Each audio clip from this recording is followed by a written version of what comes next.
দাউদ, চুলকানি, অ্যালার্জি, এটি দিয়ে বাংলাদেশ 6 লাখ হয়ে গিয়েছে।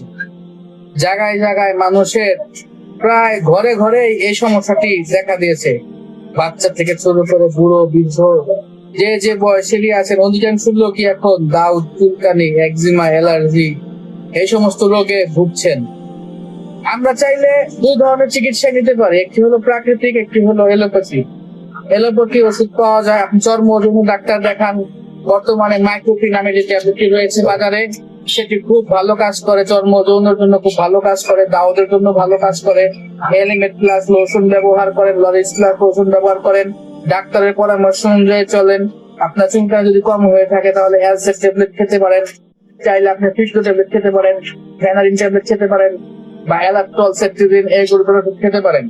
কিন্তু প্রাকৃতিক ভাবে যদি আপনি সুস্থ হতে চান তাহলে আমি বলবো আপনি এখনই বাজার থেকে ফিটকিরি কিনে আনুন। একটু ফিটকিরি দিন, 2-4 টুকরা কাঁচা হলুদ মেখে নিন এবং একটু করলা পাতা দিয়ে বেটে এটি শরীরে যদি লাগান, ইনশাল্লাহ হালকা 2-1 ফোঁটা নারকেল তেল দিলে ইনশাল্লাহ অচিরে আপনার এই দাউদের সমস্যা ভালো হয়ে যাবে।